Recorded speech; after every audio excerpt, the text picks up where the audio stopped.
second session this morning. So the speaker is Dr. Robert Lupton, and the topic is Unsolved Problems in Astronomical Image Processing. Let's welcome the speaker.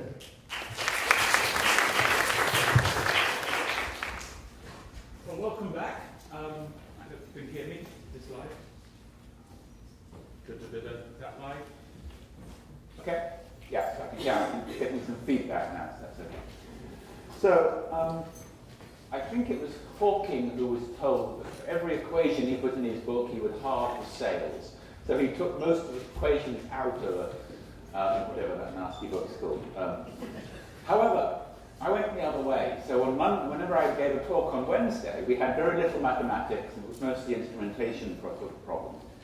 But today we're going to get lots of equations, so I hope that will make you feel better. Even some Fourier transforms, so I can pretend to be a radio astronomer. So there are many opportunities in astronomy to work on interesting unsolved problems. And I was talking to somebody in this meeting, I forget who it was, maybe Boris, who was saying that one of the great things about coming out of an astronomy program or a postdoc was that if you move into data mining, you are inventing things, whereas many people in the field are using tools. And we still have many unsolved problems, not just interesting ones, but ones where we can't use standard technique, we have to invent algorithms. And I have a whole pile of things I could talk about today, and because I'm not allowed to talk fast enough to talk about all of them, some of these will probably not get up here. You're welcome to ask me about them, they're on the slides. So, background subtraction is an, I think, hard but not particularly statistical issue. Spread function estimation, deblending, that's an impossible problem, so I'll tell you how we're trying to solve an impossible problem. Weak lensing, I'd like to talk a little bit about that, at least partly because it provides some examples of powerful techniques. Image addition and subtraction, my strong suspicion is I won't get as far as this, but there's been some movement of new ideas in that. And of course, lots of other things that I don't know how to do. And I wasn't going to talk about today, but if you want to talk to me about those or come and work for me working on some of those, let me know. I have open job ads. So, let's just briefly talk about background subtraction, sky subtraction. And the normal way that people do this is to divide the image into little patches, maybe overlapping patches because they're worried about Micro's theorems or something. Estimate the background in each patch using a median or a mode or a 5 sigma clipped mean. None of those are the correct statistic to use, probably. Interpolate between those values using linear interpolation, which is what we did on SPSS, using extremely fast code that probably didn't need to be fast. Or using a spline, somebody talked about splines earlier. Using an Akima spline, which is a spline that controls overshoot, things like that. So why am I mentioning all these things? Well, because you have to worry about this. If you're really doing background subtraction, you need to be able to tell me why you chose to use this or this or this, and why you used an Akima spline instead of a spline. It actually matters.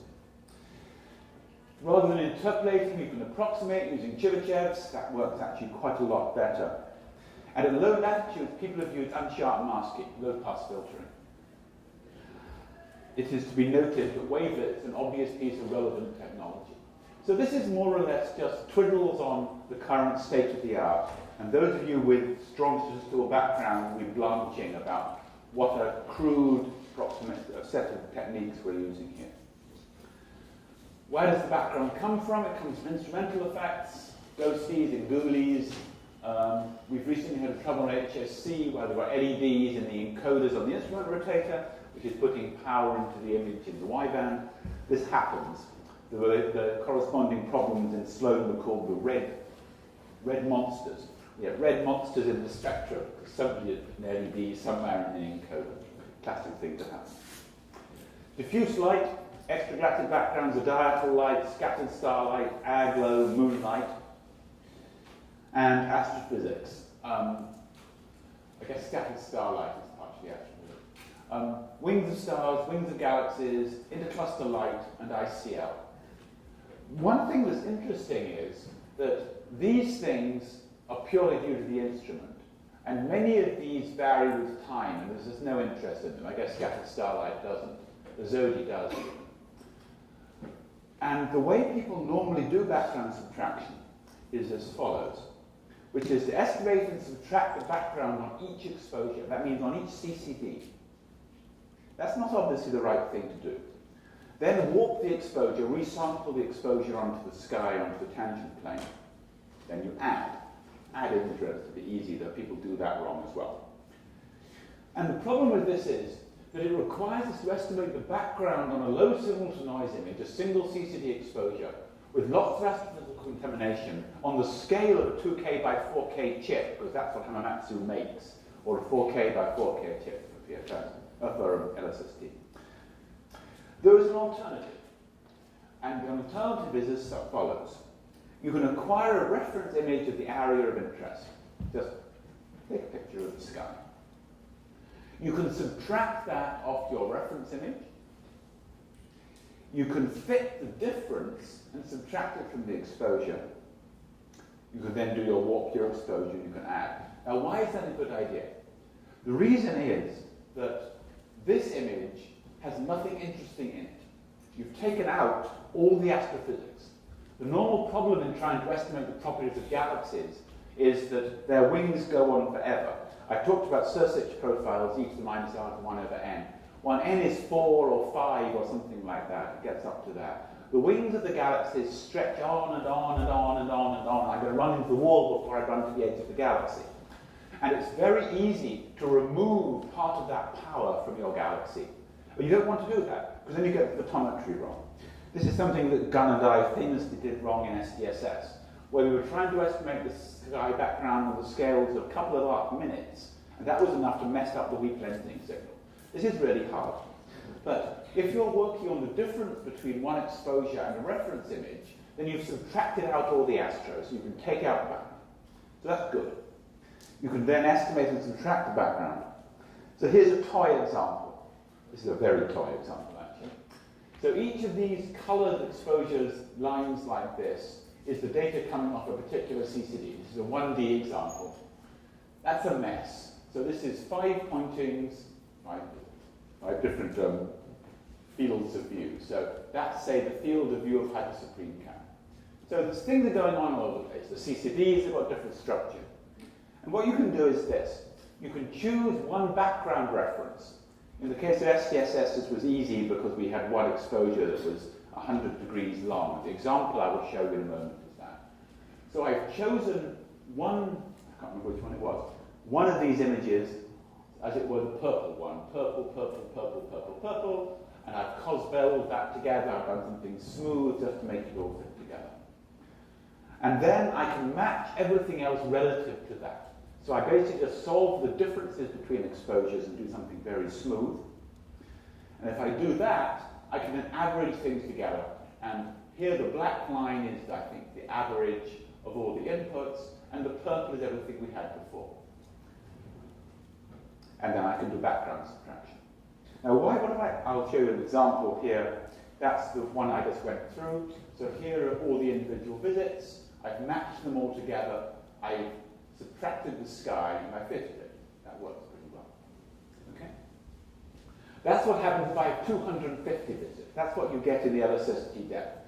This is a mess. It's quite a pretty mess. I should have chosen nicer colours.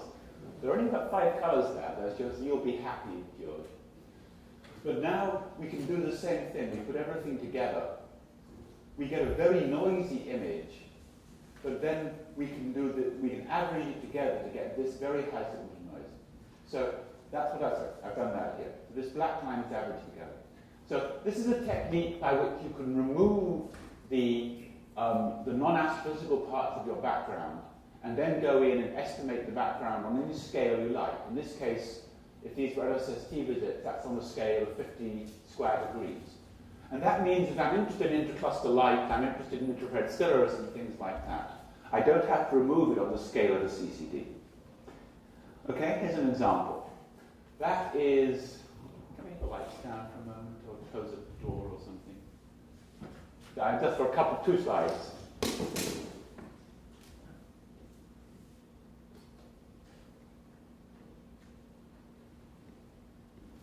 Sorry, I should have warned you that I had a couple of low circuit points. In fact, I was closing the door.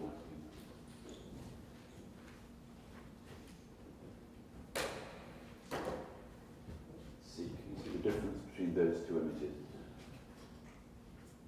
Yeah, more or less. We can the lights down to hell.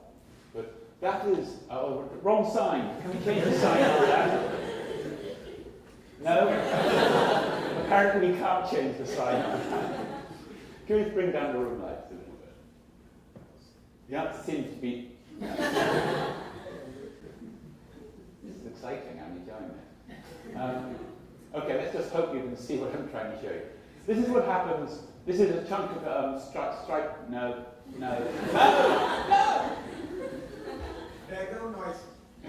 That's right, extra noise. That's what happens when the moon comes up.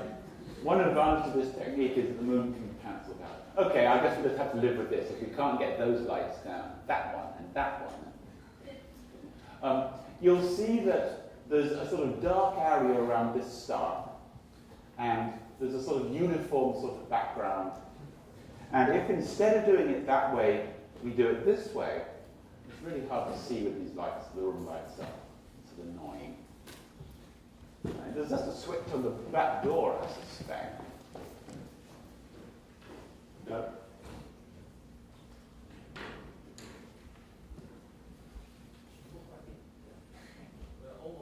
Almost there, okay. That's much better. Okay, great. So, yeah, I can now see it on my computer screen, very nice. That by doing this, you'll see there's a sort of dark area there, and there's not all that much structure. But by adjusting the way we do the backgrounds, we preserve, oh, that's lovely. All this stuff in here is infrared cirrus. And the difference between these two frames is that we're now preserving all of those structures, including stuff behind this stuff. Now, this is a way to preserve the intercluster light, to preserve the IR cirrus. And it's just a matter of technology to make it work. So I think it's probably true that on the LSST and the next generation of systems, we're going to have separated the problem of ghosting and light like that and moonlight from the astrophysical problem. So there's one relatively simple change that one can make. We're hoping to get this next version of the HSC reduction. But it's not as easy as that. We can probably have the lights back up. I don't really need it dark. That's a picture of Hypersupreme Cam. And it's a beautiful image. There are 104 science chips in here, plus some guide chips. These are the guide chips. It looks wonderful, except that those CCDs all have different colors. You'll see some of them are bluish and some of them are yellowish. Here's a picture of Decam. Only 62 working chips, or maybe it's down to 61, I can't remember. They lose chips from time to time. But the point I'm trying to make is that some of them are bluish and some of them are yellowish. Okay? You've seen these pictures before, you may never have thought about them. So what's disturbing about this sort of image? And the answer is that the flat field will depend on the color of the light source. If some chips are blue and some chips are yellow, then it matters. When you change the spectrum of the light source you're using, some chips will come up and some chips will go down. But the color of the night sky changes all over the place. When the moon comes up, it's blue. When the moon is down, it's very red. So that means that there is no correct flat field. It will mean that all the chips are simultaneously at the same background levels. And that's the other reason why people do CCD by CCT subtractions. You can deal with that, but it requires better hardware. So in the case of the LSST, we're using monochromatic flat fields to fix this problem. But this is an example where, when I first had a postdoc work on solving the sky subtraction problems in the Hypersupreme Cam data, he came back and said, but, all the chips aren't behaving themselves. And the reason was because the anti-reflection coatings are different for every detector. Okay. That's enough on background subtraction. So how about PSF estimation? Somebody asked me about this at the end of my previous lecture. So we talked about all this stuff. I probably didn't talk about electric fields. Maybe I did. That's the brighter factor effect. So there are lots of things that produce point spread functions. And every algorithm I know of, except one by Jarvis and Jane, is only applicable to weak lensing correction. Estimate the PSF separately for every CCD, for every chip. Okay, that's a problem, Because if I'm trying to do PSF estimation across a complete image, that means I've got stars and galaxies, more interestingly galaxies, scattered across the whole chip. But if I'm trying to estimate the point spread function on every chip, if I don't have any bright stars, I can't do it. It doesn't help that I have another bright star just a little bit over, falling onto the next detector. So generically, you have problems with extrapolation of your PSF models. Okay? Fortunately, there's a way around that, which is that all the modern cameras have wavefront sensors. And one way to build a wavefront sensor is, of course, to use a Shank-Hartmann. Another way is just to take out-of-focus images. So typically what we do these days, we even did this on Sloan actually, is to put a block of quartz in front of one of the CCDs, and that puts it out of focus because of convergent beams. You form donuts. You can estimate the wavefront. That means you know what the optics are doing. So a possible strategy is this. You find a set of point spread function stars. We correct for the electrostatic effects. We use the wavefront data to estimate the state of the optics. Because ideally, as I was saying yesterday, a telescope just does a Fourier transform for you, but it gets it wrong. It's like giving a graduate student a Fourier transform. They do something bad or they alias it or something. But telescopes do it wrong because the mirrors are in the wrong place. You move the telescope to point over there and the mirror sags a little bit, and then the corrector bends a little bit and moves sideways a little bit. So the PSF is not perfect. But you can get that by looking at the wavefronts. Calculate the optical PSF at the position of the stars. That really is just a Fourier transform. Allowing for the as-delivered CCD geometry. CCDs are never flat. They look like this, or that. You can correct for that. That's a focus effect. Then estimate the difference kernels, using Gaussian process models, probably. So we can separate out, by using wavefront data, I'll show you what this looks like in a moment, the effect of the optics from the effect of the atmosphere. But that's great, because I want to estimate the point spread function everywhere in the focal plane, and the atmosphere is continuous. If I go from this chip to this chip, it's a different chip, but it's the same atmosphere. So things vary slowly. So I can separate out the problems that come from the optics and the problems that come from the atmosphere. No, don't worry about that. So here's an example. This is Hypersupreme Cam. Real data. These are the 104 chips we use, including these 4 incredibly annoying sideways ones, and they make all the code complicated. And what we've done is we've taken out-of-focus images. So these are a set of out-of-focus images of stars taken through the Hypersupreme Cam.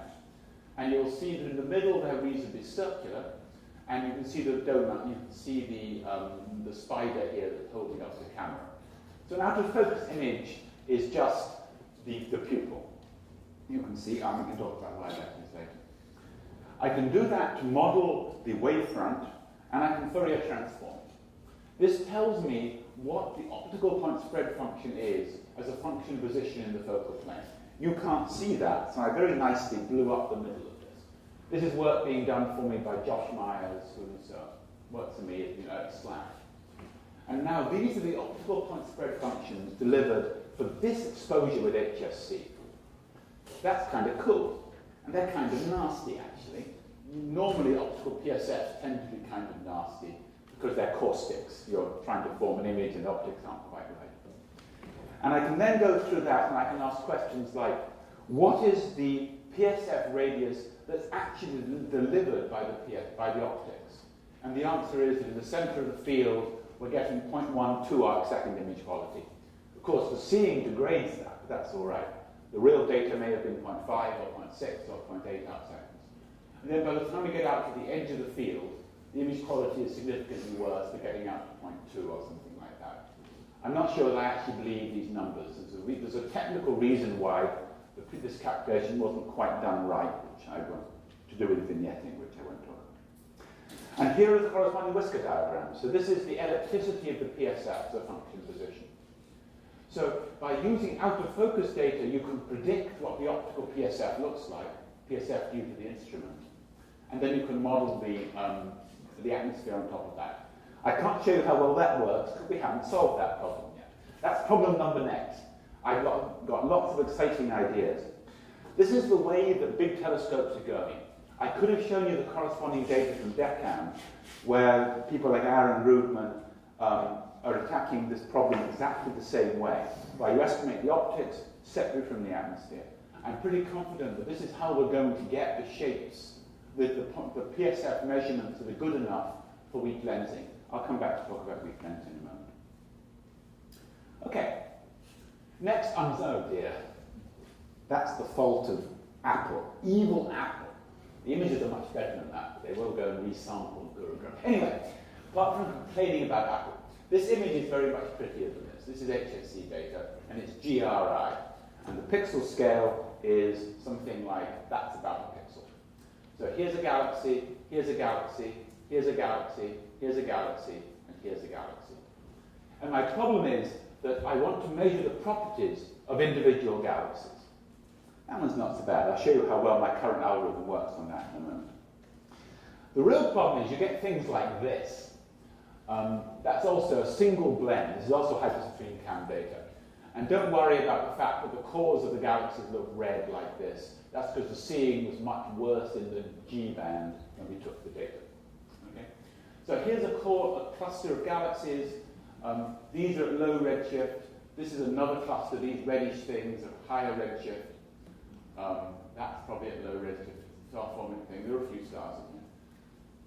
The problem again is I want to measure the properties of that galaxy and that galaxy and that galaxy reliably. Or at least to know when I didn't do it reliably. I think there's another one. Here's another one. Not sure what's going on here. That may be a moving object. Quite likely an asteroid that leaked into the sand. Okay. So the problem is that I want to separate out images of these objects. So one way to do it, I'm not going to go through the details, this is how I wrote how I wrote the blend at the Sloan, is to assume that we have, so to find all the peaks in all the objects, so there are 3 objects here, so to find each object individually, to assume that they're symmetrical, like this, and use that ansatz, I'm going to skip through this, to form an image of each object, just on the assumption that each object has a 2-fold rotational symmetry. So that's a very weak assumption, and the details I can tell you about, if you read the slides, I think they're actually more or less explained. There's a paper I never quite finished publishing about this on my webpage, my homepage. Okay, so there is a well-defined algorithm that only takes advantage of the fact that most of these objects have a 2-fold axis of symmetry. So this point and this point is the same. This point and this point is the same. And if you do that, you find all the objects. You symmetrize about that, you do some algebra, and you end up with this decomposition. So here is the original object, and I can take that apart into this object plus this object plus this object plus this object plus this object plus this object, which is this one, I suppose, down here. That works pretty well. And that's pretty amazing if you think about it, that I've made no assumption about what these objects look like. I've just assumed that, I can't do this without standing on my head, that if you flip an object by 180 degrees, you get the same thing back. And there are the peaks in the centers of them, and it all kind of works. Here's another example. Here is the parent consisting of 1, 2, 3, 4, 5, and maybe that one 6, and we break it down into these sorts of things. So this all looks great. This looks as if I'm bragging about an algorithm I invented for SDSS, and I am at the moment, but I'll tell you it doesn't always work. Here's another one that works. Okay, here's another case. Here's a galaxy, here's a high redshift galaxy. But I told you that we can break this down by assuming that this pixel around this red object, say this one is the same as this one, that this pixel is the same as this pixel. There's a problem because I've assumed that this thing has 2-fold axis of symmetry, and that means that this pixel and this pixel also belong to this object. So if we do this, we break it down, it looks like that. Okay? And this is the problem case I want to draw your attention to. So either that's a Panarov-Riley class 2 radio galaxy found in the optical, which is thoroughly worth publishing, or else it's a problem in my deblender. It's much more likely to be a problem in the deblender. So in this sort of data from hypersupreme CAN, this algorithm which worked really pretty well for the SPSS just fails. I think I've probably got some more problems. That's just illustrating where my FR2 object came from. I'm misinterpreting parts of these two galaxies as being part of this one. I think here's another example that went wrong. Yes, okay. That's not bad. That gets broken up to the disk. What about that? What's going on with that? Ugh. And there I've taken this faint blue, faint, I can say this correctly, faint blue fuzzy thing, hey, it's pretty good, and broken out to look like that, which is no longer a faint blue fuzzy thing, it's just a red mess all over the screen. So deblending works 22nd magnitude, it doesn't work at 26th magnitude. Here's another example, the last example actually, where I've ripped off this green corner off this galaxy. I'm not quite sure what I did. There's some sort of H2 region in this spiral, and it's got broken up into this piece, and this piece, and this piece, and this piece. That's the code called shredding problem, and for various reasons that's really difficult. So, I said I would talk about unsolved problems. So here's a new algorithm, and I've got a couple of postdocs, Peter Melchior and Fred Mullerkamp, who provided me with all these slides, well, all the pictures I'm going to show you anyway, where we say, let's be clever.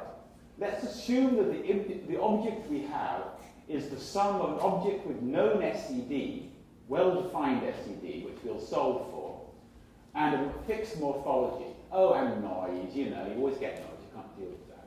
And write that as a matrix problem, so it's the SED part of the problem, this is the amplitudes, the SED, times the images plus noise, and then solve for that in a least square sense with some penalty function. I'll tell you about what penalties are in a moment, but there are things like that the object should have two-fold symmetry, or they should be monotonic decreasing. Okay. And we solve that, Peter solves this using ADMM because various other numerical techniques don't work. And I think they're actually writing up a paper on changes they've made to this complex optimization algorithm. So we're really pushing at the edges of the publishable results. Okay, we can make this more complicated. I told you it was going to be mathematics today. We're going to make things more complicated. So we can do things like, in fact, we solve for the image minus the amplitudes times the translation operator to tweak up the centers times the point spread function correction because the PSF is different in the blue than it is in the red times the pixels, plus a bunch of per object constraints. So that just makes the problem more complicated. It doesn't actually change anything. And we can use constraints like monotonicity. We have this prejudice that galaxies are bright in the middle and faint in the outer parts. And they have two-fold rotational symmetry because galaxies more or less do. Elliptical galaxies do, grand design spirals do. And sparseness, that basically you don't get big fluffy things that go on for a long time. In other words, when you looked at my pictures, the ones that were good you looked at and said, yeah, that looks pretty nice, that's what galaxies look like. And the ones that looked bad, you said, that's not a galaxy, that's silly. That's not what galaxies look like. But how do you train a computer that looks good and that doesn't look good? I forgot to remind you that the deblending problem is actually impossible. I said that, but I didn't explain what I meant by that. What I meant by that was that if you took a beautiful, smooth galaxy and put some really bizarre dust in front of it, you could make it look like 4 galaxies in a quasar. I'm not sure you could get the colors right, dust, that's a different question. In one band, you could do whatever you liked using dust. So that means there's just not enough information for me to be able to write code that says this thing is a collection of 4 galaxies in a quasar. It might just be dust. So somehow you have to add more information to the problem.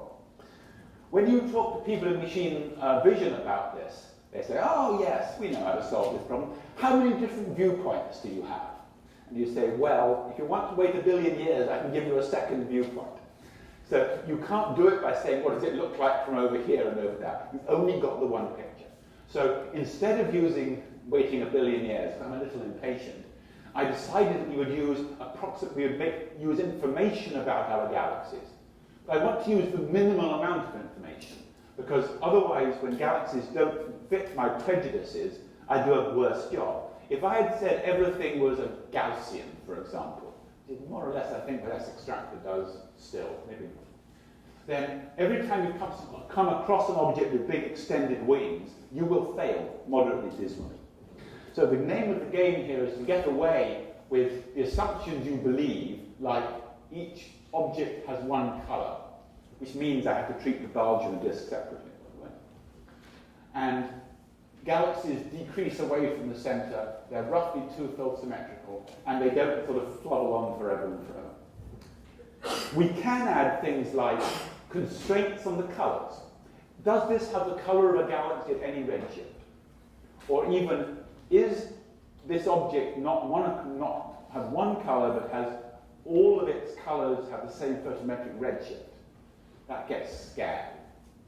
We could add a term over here that dealt with smoothness. There's a thing called TV, total variation, which is a number you can calculate for an image that tells you how bumpy it is. If I wanted to control the bumpiness, I could. That would work very nicely for elliptical galaxies. I'm not sure it would be a smart idea if I was trying to deal with fainter galaxies. I don't know how you deal with noise. And connectedness. I'm not sure what Peter meant. He included it in his slides, so I wrote it down. But it's a horrible word. And then you could imagine spin or maximum entropy. I mean, all sorts of other constraints, sort of higher group theoretic spin. So, this all sounds very clever and complicated, but does it work? And I must admit that I'm cynical and suspicious of this technique. I have not yet seen it demonstrated on significant amount of HSC data. So, I said this is an unsolved problem. We'll see if it's solved. I hope to know within a year. Here's a simulation of, where's the biggest number? 6 galaxies. 7 galaxies, 0 index. 0 through 7. And we can ask ourselves, what happens when we run this complicated model? And the answer is, you end up with something that looks like that. I'm not quite sure why the color's different. I suspect that's a bug in the slides. I should get that fixed. And here are the different children. Well, that looks pretty good, actually. We've made use of the fact that all the components have different colors, we've split them up, and we haven't got weirdness where we've got an FR2 object because there's a straight line between. No, I'm not sure if that made it better or worse. Maybe better. Okay, we can do it the old-fashioned way. A straight line between this object and this object and this object. That's fine. Okay, how about real data? That's some HSC data. I'm not sure why the picture is so badly pixelated. And now Peter's gone in, or Fred, I think Fred made this picture, and again numbered everything. And now my old ansatz is going to fail nastily, because this set of things are in a straight line. This is all Cosmos HSC data down to 27th magnitude. The things without numbers on them, by the way, are a bug. I'm not sure where the bug is. I sent Fred mail this morning. He said, it's Bob's fault. But I didn't talk to Bob about it. Anyway, there's a minor problem somewhere. But there's the data. There's the model of the data. And the fact that we're missing this object and this object is really neither here nor there. It's because of the problem in the input catalogs. But that's pretty nice. And here are the output objects. We've successfully decomposed that data into this set of galaxies. There's the first 9 of them. Here's the first, whatever 4 squared is, 16 centered up. So this looks like a really promising approach.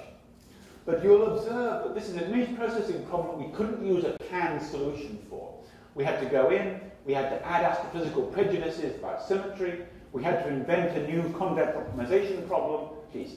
We had to first find out about non-negative matrix factorization, which is not new, but it's not in the standard curriculum, at least not at Princeton for our grad students. We had to find out about complex optimization problems. We had to go over to the Department of Operations Research and Financial Engineering, which is why they know about optimization problems, and talk to Bob Vanderbeek. Thank you. Did I break it? Hey, look at, ooh. That's great. I can control the audience, yes. So it's a real combination between papers that can be published in the optimization literature, and papers that I hope we'll be able to publish in the astrophysical literature. So, the blending may or may not be under control. This will make Yen Tin happy, because Yen Tin has been legitimately complaining about how bad the galaxy photometry is in clusters in hypersupreme count. Somebody asked me yesterday whether they had to know all about horrible things I was talking about detectors. And the answer is no, somebody does. And the way to avoid learning about that is to bother the people who write the pipelines. So on SDSS, two of our, I've told some of the students this, our greatest successes were high-redshift quasars and the BA oscillation, baryon acoustic oscillations. And those happened because Xiaoyi Fan was interested in quasars, who came into my office every 2 weeks and said, it doesn't work.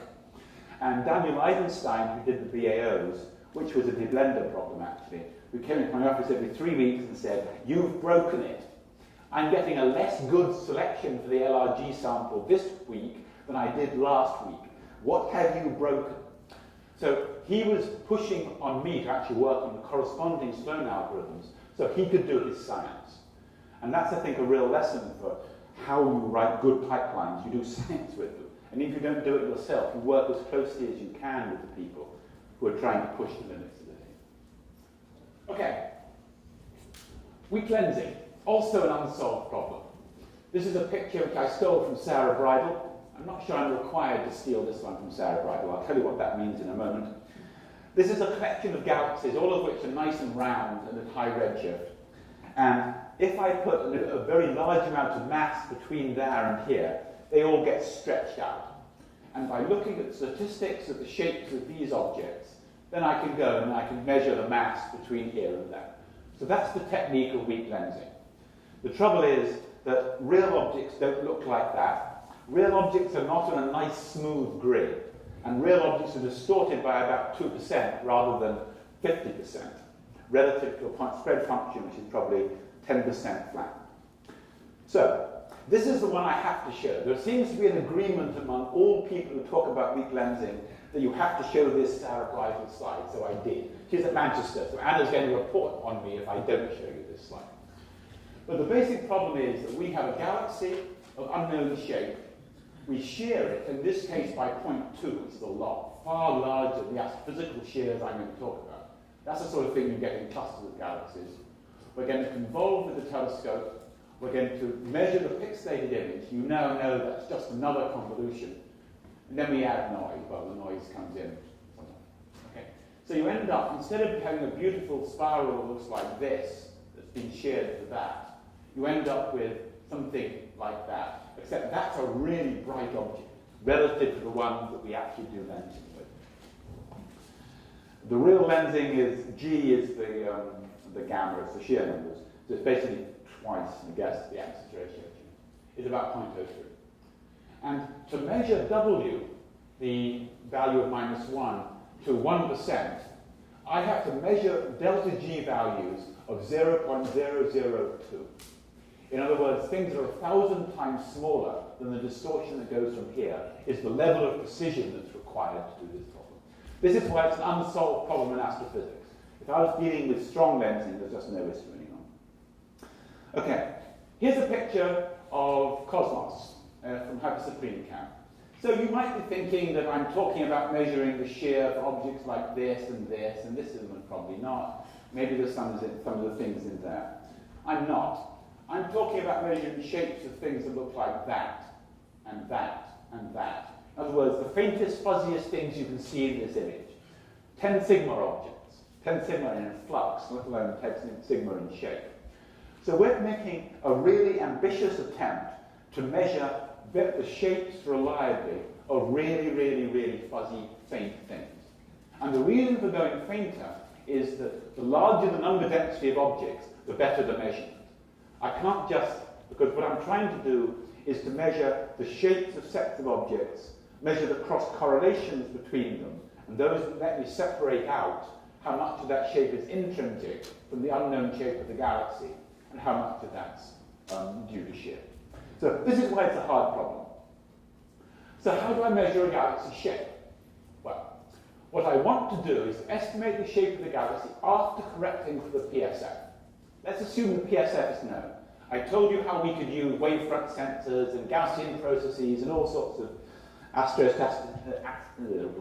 to say astrostatistical, but they're not really. Gaussian processes anyway, at least statistical processes. So let's assume we know the point spread function.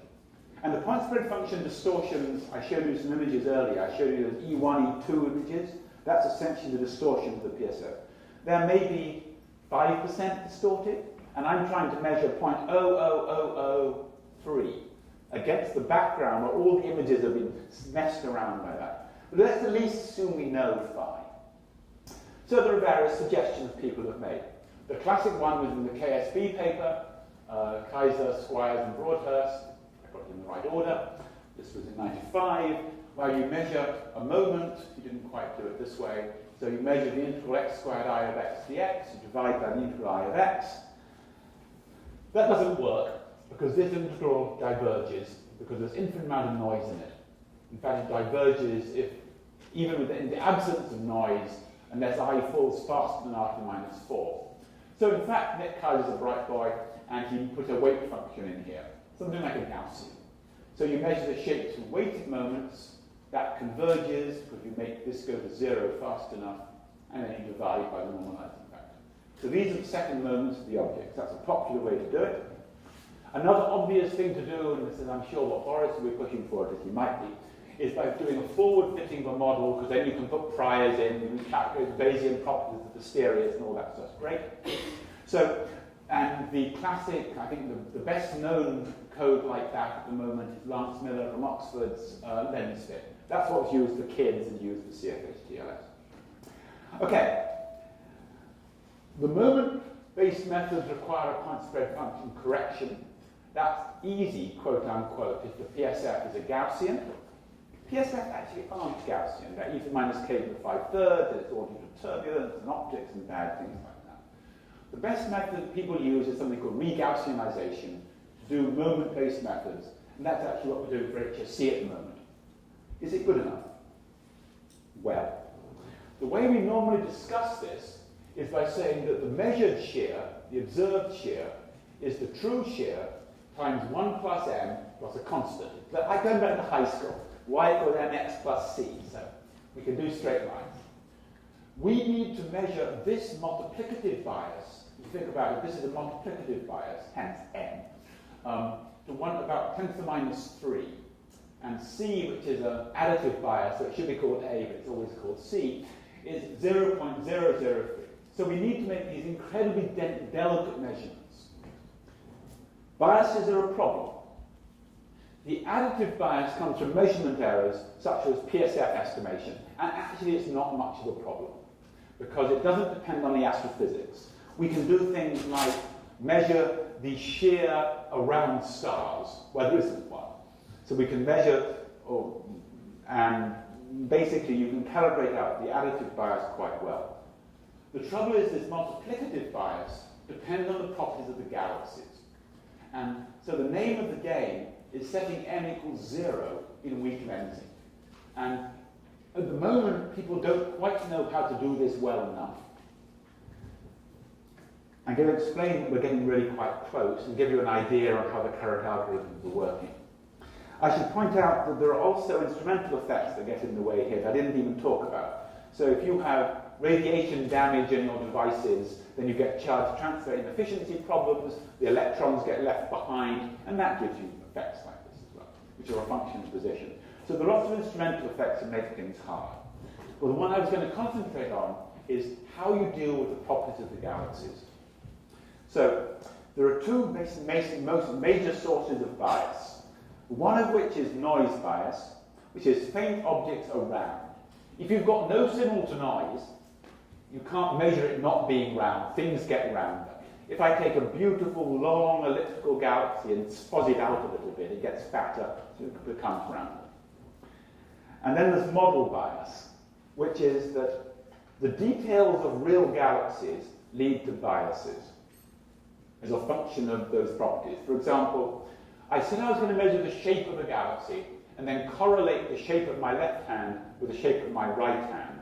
And that's how I get the science out. But if I've got a galaxy which is rounder in the middle and more elongated in the outer parts, and I measure that using a set of moments with a given weight, then depending on exactly on the details of that gradient, I'm going to get a different answer relative to the weighting. So the details of the galaxies give you biases, but we don't know what galaxies look like. If I knew what galaxies looked like, I wouldn't have a problem. So this is the issues we're trying to deal with. So the Panglossian universe. I was feeling guilty earlier about the fact that it's very easy to use words that even extremely fluent English speakers like all of you won't know if you're not native speakers, so I'll translate that. There's a book by Voltaire, it's in French, so I could defend myself saying this is French, not English. Pangloss is the best of all possible worlds. So Panglossian means if the world were wonderful and perfect, what would happen? So let's invent the Panglossian universe. It will be really convenient. It would be just great if every galaxy came with a neighboring galaxy 3 arcseconds to the left that had no shear, and then imprinted in the sky sort of a pixelated image that says gamma equals 0.0156897. That would be great. I don't know how to do this. This is an unsolved problem, how to achieve this. Because then I could directly calibrate my shear code. I would go in and I would measure my real galaxy.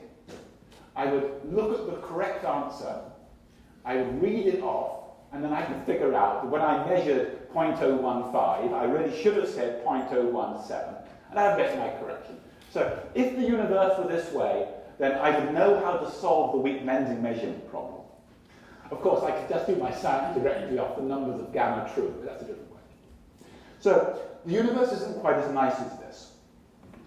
But Eric Hart and Rachel Mandelbaum came up with an idea called metacalibration, which looks to be an extremely promising approach. So I have an image, I of x, which is phi of x, the PSF, convolved with my galaxy. And this is a galaxy image above the atmosphere. Great. If I have an operator which I can calculate, applied to an image, which produces a shear gamma, as S sub gamma, so what I would like to calculate is, I would take the PSF and I would convolve it with my re-sheared galaxy. So I would apply my favorite measurement algorithm, and then I would look at the values of the function of the applied gamma. So I would now have a measurement of how sensitive I am to a measurement of the shape. So I take the galaxy, I squash it by 1%, and I say, oh, my code said I'd squashed it by 2%. That means I have to make a correction, in this case of a factor of 2. There's a problem. This is a little bit utopian, it's another way of saying Panglossian, but now it's Thomas More in English, which is, I don't know what my galaxy looks like above the atmosphere. Pity. So what we can do with this instead, we can take my image, sorry, that's supposed to be an I apologize. This is the true image. I can deconvolve it with a PSF. I apply my shear operator, and I reconvolve it. So this, for G, read I, both here and here, and probably that will be right the way through the rest of these slides. I do apologize. Mea culpa, there is no good in me. So having done that, and this is just taking a Fourier transform. No cats, I do apologize. These are Fourier transforms, not Fourier transforms, like Hannah had yesterday. Okay, anyway, this is just a Fourier transform of this. So when I say inverse convolve, that's just a deconvolution. We know how to do that in case space. There's a problem. You can't quite do that, actually, because the shear exposes zeros in the PSF. The PSF goes down to 0. I'm dividing by that. I then multiply back by it. But having applied this shear, I sort of stretch things, and potentially that gives me infinities. So I have to invent a new PSF, which is traditionally known as capital gamma. So I measure I prime, and it turns out that if I set my PSF to be 1 plus twice the applied PSF, sorry, the applied shear, then it all works. So I then apply the shear positive, make my thing a bit stretchier, I make it a bit less stretchy, and I can measure the bias to be the value I measured when I distorted by plus G minus the value by minus delta G, and then divide by 2 delta G, and I subtract 1, and I've measured my by bias, and a multiplicative bias. So here's an example. There's a pretty decent looking galaxy. That's on the high end. That's probably a 15 sigma galaxy. That's brighter than most of the galaxies we want to use for weak lensing. And then I do this to it. And that is a galaxy that's been changed with these set of operators, applied a new PSF, and that's the same thing when I shear it by 1%. So what I do is, I take that object, I do this, and I measure its shape with that PSF. I do that, and I remeasure its shear, not its shape, and then I apply that formula. And that gives me a chance to estimate how sensitive I am to shear in the presence of all the horrors that might go on. This seems impossible. And one thing I'd draw your attention to is that that image doesn't look like that image because there's correlations in the noise. There the noise is pretty much uncorrelated pixel to pixel. It kind of looks like, well, uncorrelated noise. Here it looks like correlated noise. I've done some smoothing. That means that the value of this pixel has a little bit of the value from its friends, so the noise gets moved into the covariance matrices. I'll come back to that in a moment. On the left is this is using regaussianization. This is the uncorrected shapes, the shears. This is the corrected shears. And this you'll see now, that's 1%. So this is the band plus or minus 0.2%, I think. What this says is that the raw numbers have this bias as a function of shear. You can correct for it. So metacalibration seems to actually work amazingly well.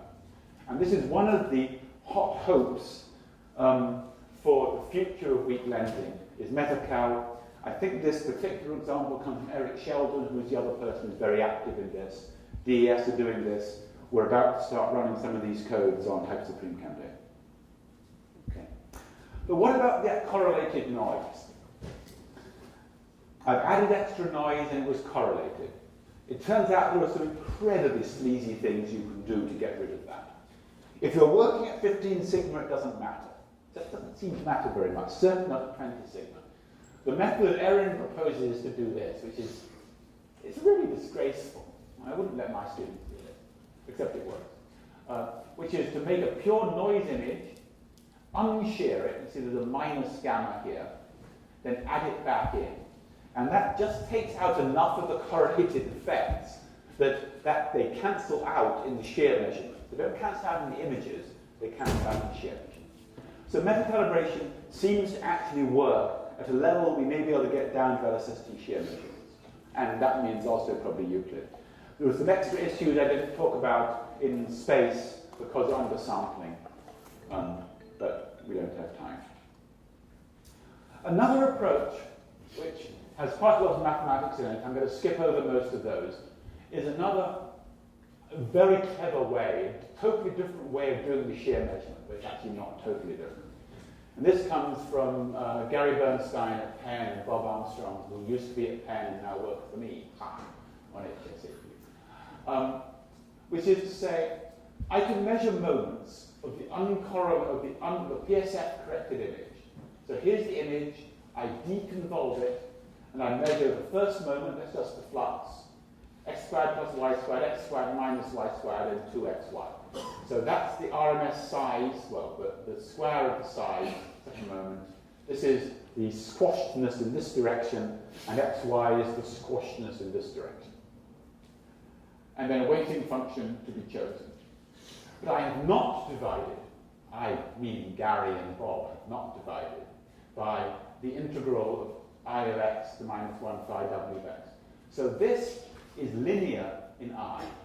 That's incredibly important, because that means that if the noise here is Gaussian, then the noise here is Gaussian. And in fact, if the noise here is kind of not very non-Gaussian, because I'm adding together a whole bunch of different pixel values, then the central limit theorem tells me the distribution of the errors in M is going to be very close to Gaussian. The central limit theorem applies providing we have a second moment, and we definitely have a second moment of our noise. We're fine. So that means that I can write down the probability, this is the likelihood, same thing, of my moments given the true moments. And this is the distribution of those errors, and this is the covariance matrix coming from my noise. And this is very accurately Gaussian. That's pretty impressive. If I had done a division here, I'd end up with something that goes to Cauchy, the limit that noise gets to infinity. The ratio to Gaussian is a really horrible distribution. Okay? So, by using a model-independent approach, we can avoid model biases. There's no model in here anywhere. I had to choose W somehow, but that's not a model of the galaxy. That's just a way of suppressing noise. I can choose that any way I like. Well, not any way. If I did the proper thing to maximize my signal to noise, I would estimate the shape of the object and use that as an approximate W in here, because that's what the maximum likelihood estimator would be. That's how I'd achieve the Cramer-Rao minimum variance bound. But it will be very bad, because now the estimate of the size of this weighting kernel comes from the image. So if there's noise in here, that noise gets into here, and the thing is nonlinear. And it's now no longer true that if the noise in I is Gaussian, then the noise in M sub I, these moments, is Gaussian. Okay. So we didn't do that. Well, Gary didn't do that. I think Gary is the brains behind this project. So this is clever in a variety of ways. That gets rid of the model biases. How about doing a full Bayesian analysis? We can then get rid of the noise biases as well. So what we then proceed to do is to apply Bayes' theorem. So what I want to know is the probability of a shear gamma given a galaxy. That's exactly what I want to know. I can use Bayes' theorem, blah, blah, blah, blah. I can take a logarithm, I can ignore the evidence, and now I can say that the log of gamma, I want to know that, given a set of galaxies, is the sum of the log, there's a missing parenthesis there, of the moments of an individual galaxy, and that's the sum of the galaxies. And I'm now going to throw away the prior, because the prior here doesn't matter. This is the prior on gamma, and I've got 1 billion objects, or 10 billion objects. So almost all the information about the cosmology is now coming from the data, not from my very loose, fluffy biases that, it kind of sheared around 0.02.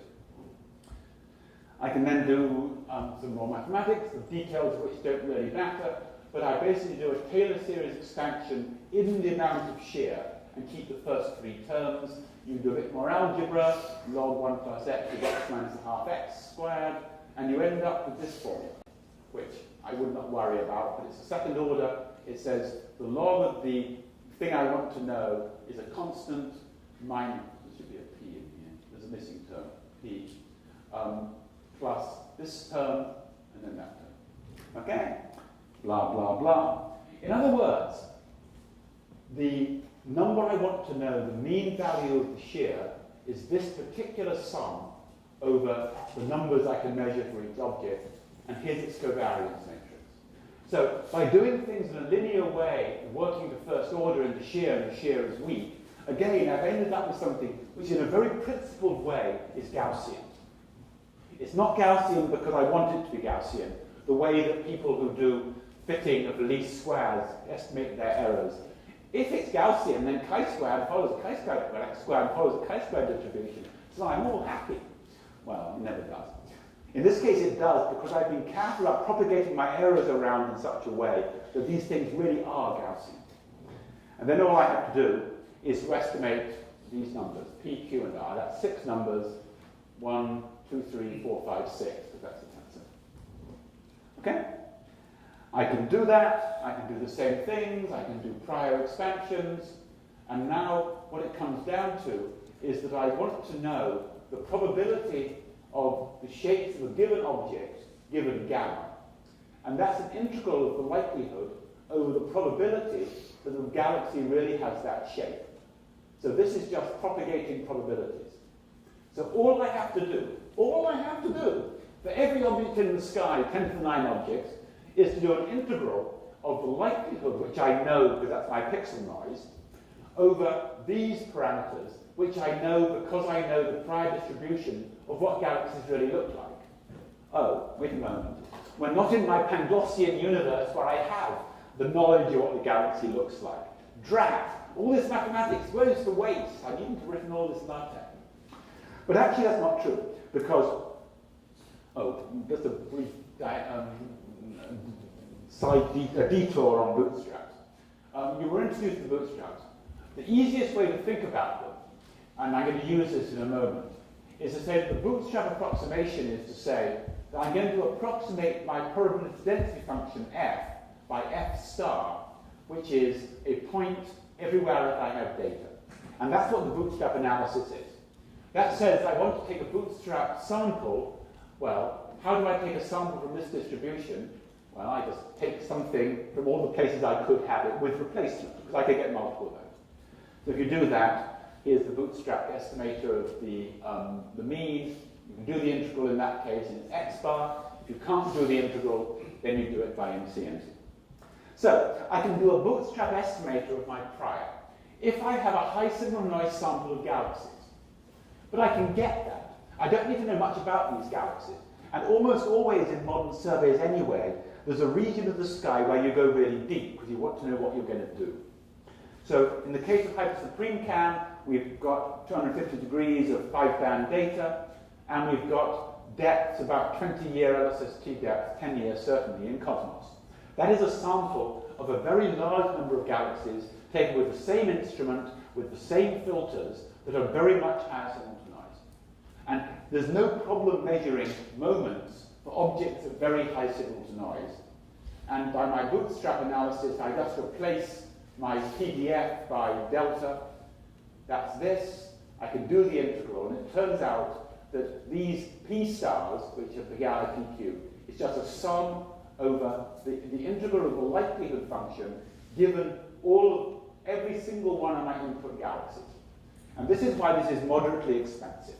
So for every galaxy I have in the real sky, I ask what the likelihood is I would have seen that from one of my faint samples that I integrated for 20 years LSST.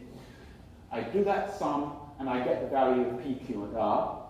And just to remind you, once I know that, I just have to sum over them to get a value of gamma, that's the mean shear, and the error in the shear. And I think the slide's in. Yeah. Preliminary experiments that were demonstrating results with biases of 2 times 10 to the minus 3. That's really the limit of small shear, which is the limit we're interested in if we're trying to measure a cosmological parameter. That's already impressive, but we could have done a meta-calibration on top of this. There's no reason why I can't use this clever meta-calibration where I shear it a little bit more and I do it back, to take out the remaining factors. So it's reasonably clear, I think, that a combination of these two methods will probably get us down to accurate enough shear measurements that we will not be limited in the next generation of surveys, it means things like LSST, which has a very large amount of data, which is why it's important here, because the systematics go down, become more important as you beat down statistical noise. This combination of effects will almost certainly get us down to the level that we can reliably measure the cosmology. So this is encouraging. I wouldn't have given this talk a couple of years ago. This is quite new stuff. Okay, how are we doing for time? 17 minutes. Okay. Well, I could have let you go early, but let me talk through some of this. This is reasonably straight. How should I process a set of images? The easiest way to take data that's very deep in the sky is to point the telescope, open the shutter, wait 3 hours, close the shutter, and go home. That is not what we normally do, partly because it's inconvenient when your field sets below the horizon. So in fact, you take a whole series of separate images, and there's a lot more information in that. We can make George happy because we can get time variability as well, we can measure proper motions, we can do all sorts of exciting things. We can also compare the results from looking at all the even-numbered images from all the odd-numbered images. So in fact, I always have sets of images that I have to process. How should I deal with that? So an interesting question is, how far does the square root of n take you? In other words, if I take n images, is it equivalent to taking one very deep image that beats down as the square root of the exposure time. And at what point do the systematics start killing you? The next question is, how should I add those images together? I mean, you use a plus operator in assembler, but that wasn't really what I meant. How do you algorithmically design this process optimally? And in fact, what would be a good algorithm? And is there an optimal algorithm? I like optimality.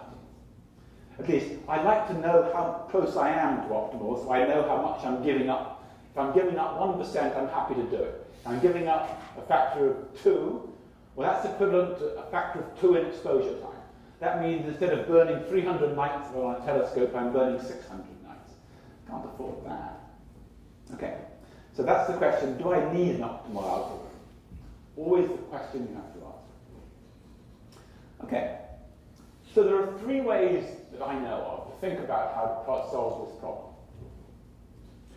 Add the images together somehow. Well, that's a very technical description of that, isn't it? Okay?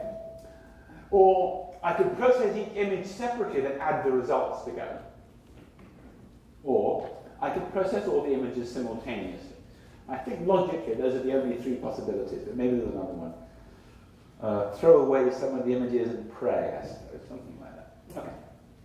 So, adding images together is not all that easy. Among the problems, and here I'm sure I can invent more problems, are correlated noise, because when I resample an image onto a different plate scale, the nice results about sync interpolation preserving uncorrelated noise don't hold. Sampling, if the pixels are too big or the seeing is too small, then I get into trouble. The PSF is discontinuous in general because when I add together a bunch of images over here, I put in 17 images. Over here I got lucky and I got 19 images, and the seeing is different in this hand and this hand, and there's discontinuity where the 2 change. That makes things harder. And there's no opportunity for non-linear analysis in the processing. I can't say, I've measured this star, I've measured this star, what happened there? Ignore that one. I've measured this star, I've measured this star. It might have been one of George's transients, or worse, an M-star flower or something. It's more likely a cosmic ray or the telescope moved. And you automatically average over moving and variable objects. If you just add data together, you've got an asteroid that's marching across the frame, then it appears as a straight line. Okay. It's cheap. That's good. There's a lot of data, not for ASIAA quality of volumes of data, but we're dealing with a lot of data. The imaging data for SST is 15 petabytes. So, I could process each image separately. That gets rid of most of these problems, and I can add the resulting measurements. That's actually fine, because if I wanted to make the pundits happy, I would express that in terms of measuring the likelihood function on each image. Then I would multiply the likelihoods together, or add the log likelihoods, and it would be just fine. So providing I can capture the properties of the objects in the sense that I know the posterior probability of every object, or at least the likelihood, of every object in every frame, that's mathematically equivalent to adding things together. That's true for nice bright things. You're typically used to quoting the flux on an object as being, well, say the magnitude, as being 22 plus or minus 0.01 or something like that. What does that mean? It means it's Gaussian. It means I'm making an assumption about the likelihood of being a Gaussian, so I can add those things together with no loss of information. And of course, I said flux originally, not magnitude, because if you're Gaussian in flux, you're not Gaussian in log flux. But there's no guarantee the same object will be detected in its exposure. If the seeing is really good, I can see this as a binary. The seeing's really bad tonight, it's just a blob. So how do I combine those 2 pieces of data? I think there's no good way to do that. And it's actually pretty unlikely that the errors in measurements that are non-linear, such as the effective radii of my galaxies, will scale down with root n. If I make 100 really lousy measurements, that is not the same as one really good measurement that never happens. So you get around that, but the right thing to do is to process all the images simultaneously. But it's expensive, because the data vectors become longer by the number of exposures, your codes converge much less fast, but it's what you think you ought to do. You run into memory problems, that it becomes actually quite a lot harder to actually write the codes because you run out of memory. You can't just assume you have a terabyte of memory on every core. It's not true, ladies and gentlemen. Especially if you're really dealing core by core, not processor by processor. So, instead of this, you can think about how you should really have done stage 1. So stage 3 is the right thing to do, process everything simultaneously. It's a pain. It's what's called multi-fit in the LSST world. We've been saying we're going to write the code for the last few years. Haven't written it yet. So let's go back to try the initial one, which is to add things together. And instead of saying, I want to add things together somehow, this is a statistical workshop, so let's talk about estimation. Let's estimate a picture of the universe. And I stole some of these ideas from Nick Kaiser, and there's a recent paper by an Israeli group that reinvented all these ideas because Nick never actually quite published them. Okay. So I've decided to create a coad. So let me write down the maximum likelihood estimate of the universe. How often do you get to say that? Given an image and an unknown PSF. So I can write down, my estimate is that my image is the real universe convolved with a PSF plus a noise term. And I can Fourier transform that so that my image in k-space is the universe in k-space. And how often do you get to Fourier transform the universe? Multiplied by the PSF plus noise. And this is fine, this is Gaussian, this is also Gaussian because Fourier transforms are linear. So now let us assume that all the objects are fainter than the sky, in which case this becomes a normal variant. So I can go ahead and I can write down the log likelihood for the universe is minus log sigma minus 1/2 u phi minus I all squared over sigma squared. Great. That's nice. If I have multiple images of the universe, it's no worse, because I can take the log of the likelihood proportional to minus sum log sigma minus 1/2 sum of these terms. So now that's my likelihood for the universe, and I can now differentiate with respect to the universe, and I discover that I come up with this estimator. That my best estimate for a Fourier component of the universe is this sum divided by that sum. And this looks very much like my derivation of the flux of a PSF. It's the same mathematics in a slightly different context. And let's call that d of k, data of k, I think is what d stands for, divided by p of k, and p stands for point spread function, probably. So, I have an optimal algorithm. I know that maximum likelihood estimates are optimal. I don't know the priors of these things, but that's all right. All I have to do is to calculate that function, and I know what the universe looks like. And originally, Kaiser was proposing this for pan-stars when he didn't think he could buy enough disks to save all his images. He was going to do this as an online algorithm. Every time he took a new exposure, he would just add a new term into this sum. But he didn't actually dare do it. I didn't care either. So I can say that the universe is d of x, Fourier transform of this, inverse Fourier transform, divided by p of x. And now I can write down these two images. So these are real space images, that and that. And these two functions together are what are called sufficient statistics for the universe. They contain all the mathematical and statistical information present in the sky. It gets nasty.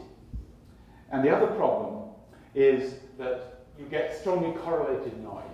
But it turns out that if you fiddle things around a little bit, you can end up with a different estimate for the universe, which is, I just fiddled with the bottom, which has no correlation, it has a flat spectrum.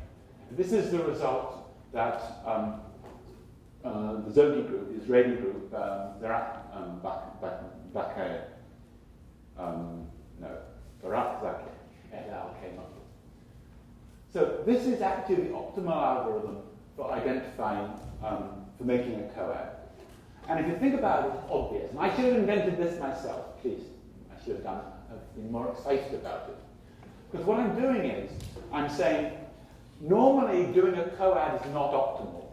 Because if I've got very good seeing and very bad seeing, I can't use the same weights. Because I don't want to do that. Because if I've got big fuzzy things, then I should give them all equal weight. But if I'm interested in stars, then I should downweight the big fuzzy things. So all this analysis says is, no, don't do it that way. estimate for each Fourier mode independently what the correct weighting is. Seems like a pretty obvious thing to do. So if you're looking at large Fourier modes, very big, that's some sort of, well, large fuzzy things, then we want to downweight, let me start my statement again. If I'm interested in stars, then I want to downweight images with very large seeing, but only the parts of those images, this is what Anna was showing you, that corresponds to sharp things. So basically I form a high-pass filtered image and a low-pass filtered image. I weight those differently, then I add them together, and that's what this is. So I think this is probably how we're going to be building coads for HSC in the short run to see how well it works, and potentially for the LSST. So I could talk about image subtraction. It turns out that very similar ideas, I'm not going to actually cover this because I'm going to be thrown off the stage, enable you to make significant improvements on the classical Allard and Lupton image subtraction problem. By doing a similar analysis to this, I'll show you in just a moment, you can come up with an algorithm which gets you better image subtraction in the limit that you have noise in your template and gives you uncorrelated noise in different images. And this is, I think, one of the things that is going to give us significantly cleaner subtractions in the next generation of surveys. We'll probably try this on HSC again, then on PTF. PTF using a slight variation, which I don't believe about, which I don't believe in actually, but I think maybe in the slide deck. And that will remove some of the need for George's machine learning to clean up the transients. So it's the same mathematics that improves that.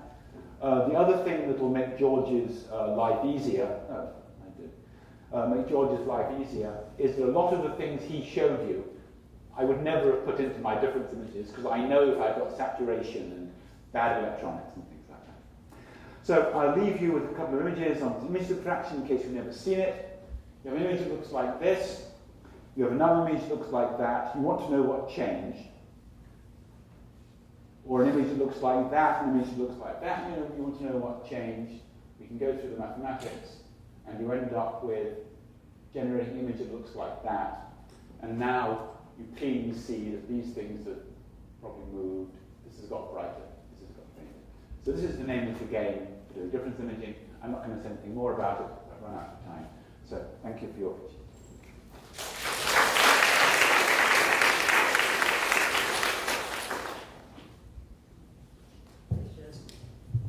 Questions?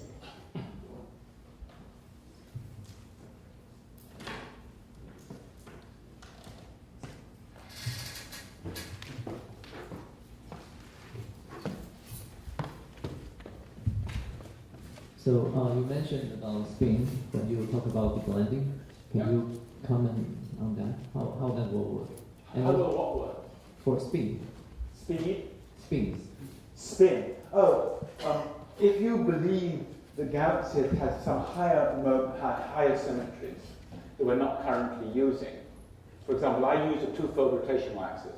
If you believed that galaxies in fact had other symmetries, then you can invent a linear operator that goes into this approach and impose the constraint that galaxies have, say, planes of symmetry as well as axes of symmetry. That's the sort of whatever the group is. You get boxiness. Things look like squares. So we could impose that. I want to impose as little of this as we can, because if you put too strong constraints on your objects, then you deblend less well. When your objects don't look like that. So what I don't know is how to do what you want me to do, which is to apply symmetry operators to elliptical galaxies and not apply symmetry operators to spiral galaxies, so I can get better photometry and cores of clusters. On the other hand, once you've got color information, I'm now thinking off the top of my head, you can imagine using that sort of thing. So that you say, for the objects, I do a pass-through, I find the objects that fit on the ES0 ridge line, then I say, okay, those are good, because ellipticals and also S0s have these other symmetries, so then I turn that on just for these objects, and I rerun the dependence. So this gets into the whole question of hierarchical deblending, because different people want different things. I hate intercluster light with a passion. It makes my life hard. Some people like it because they're actually interested in stripping stars off galaxies. I hate scattered light from dust. Bruce Drain loves it. So some people want you to do one thing and some people want you to do another thing. So one possibility is to run these algorithms multiple times. Run them to this point, then come to a bifurcation and say, if you believe this, go down this path. If you believe that, go down that path. That's hard to justify to my masters at the American National Science Foundation, because if only a small fraction of the people care about ICL, then it's hard for me to justify doing that pipeline processing all the time. So I think a more likely answer is that I will provide code that does this, and I will provide a bit flag that says, by the way, you might be interested in this object. And then you can rerun just that little teeny tiny piece of the processing on top of everything else, rerun our measurement algorithms, and get something that's been tuned up for what you want. This gets a little bit towards what Anna was saying about everybody wanting their own pipeline processing. So one of the things that makes this possible is to provide a toolkit for the pipelines that make it possible to run everything, add your own little piece in the middle, maybe with tweak parameters, and then switch back in. And I think that's something that can probably be done using the Jupyter Lab, the backing compute store sort of technology that people are moving towards.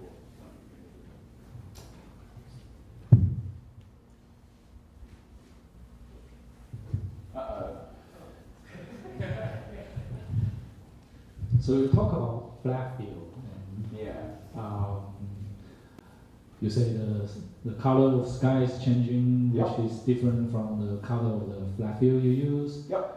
How about the astrophysical objects? Galaxies have different color. So That is for certainly true. different galaxies, actually it requires different flat field.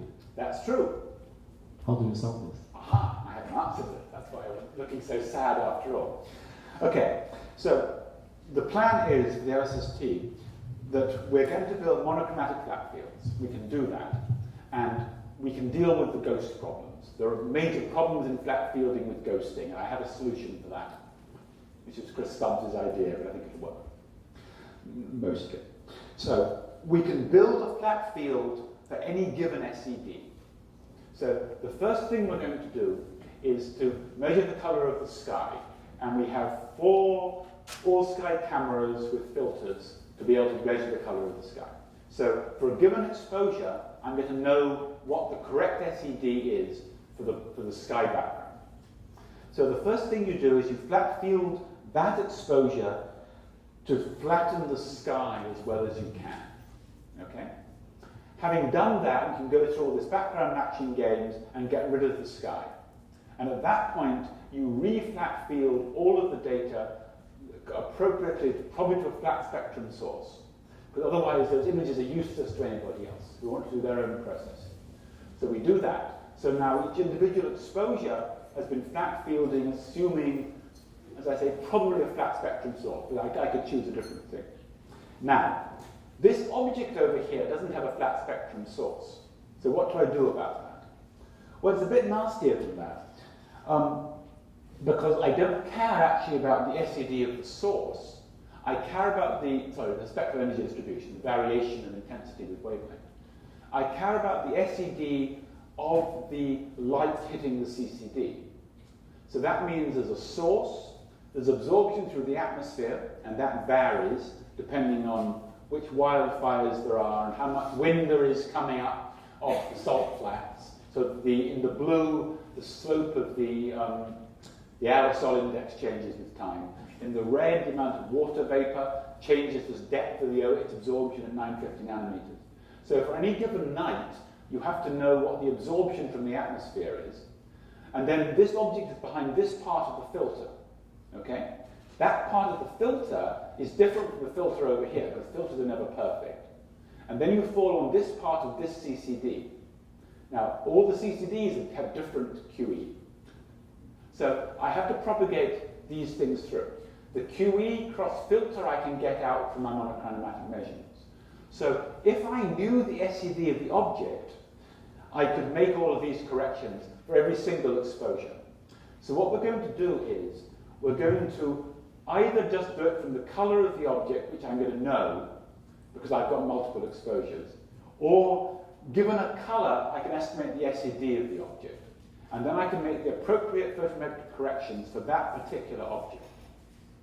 It turns out it's one number you have to carry through for every single visit, for every single exposure.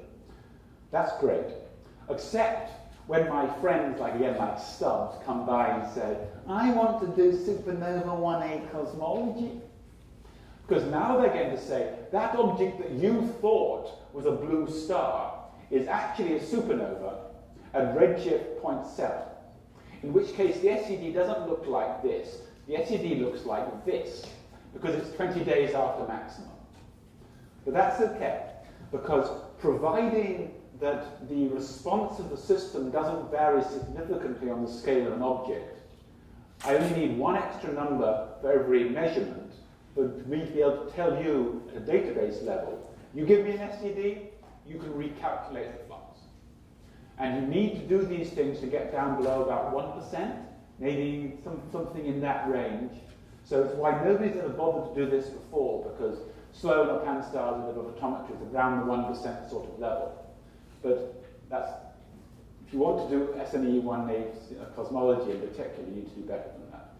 And my guess is that if we can push photometry down below 0.5% or maybe even a little bit better, then people will discover there's interesting science in the variability that George doesn't care about. George was saying, who cares if an object is fluctuated by 2%?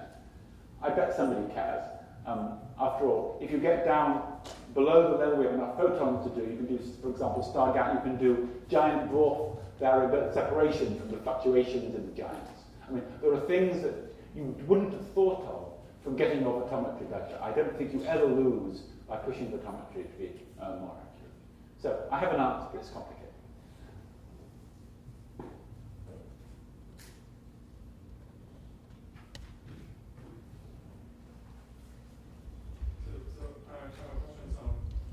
I have a question on the deep blender issue.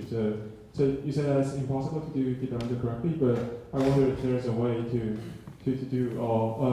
there's a way, or maybe how we can tell if an object suffer from issue which is like decomposed by the deep blender. Well, if you think that the problem is those sources that look like this, then I can certainly try to characterize objects like that. On the other hand, if I know what sort of things you're concerned with, then I can probably design an algorithm that gets rid of that particular problem. I didn't for Sloan because it wasn't important enough and I was lazy. The problem comes that we don't actually know what galaxies look like. If we knew what galaxies looked like, then I wouldn't have this problem. If they were a low enough dimensional space. And one of the promises that I don't actually fully believe from using autoencoders on real galaxy images is that we will discover that there is a quite low dimensional space that describes galaxies well enough that I can put that information into my deblender. Because if every galaxy was described by 7 numbers, then you can go through the counts. If I've got more pixels than 7 times the number of objects, then I can constrain that problem. So if I knew a good description of galaxies, I could write a better deblender. Or I could look at children, the results of the deblender, and say, this is wrong. But until I know what's wrong, I can't tell you, or I can write the code.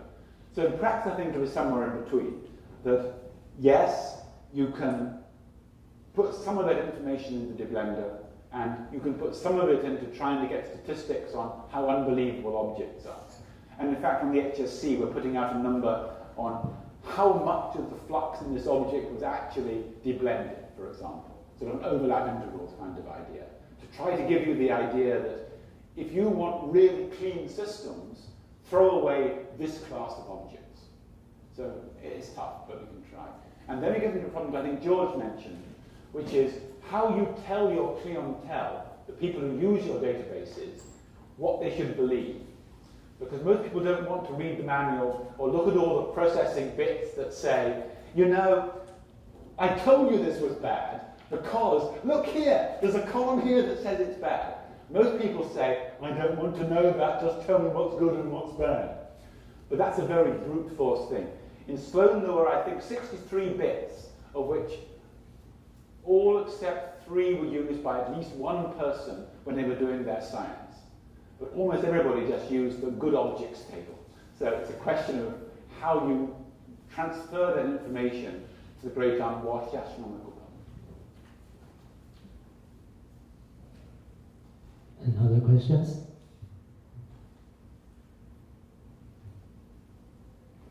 Okay, I think it's time for lunch. So let's thank Robert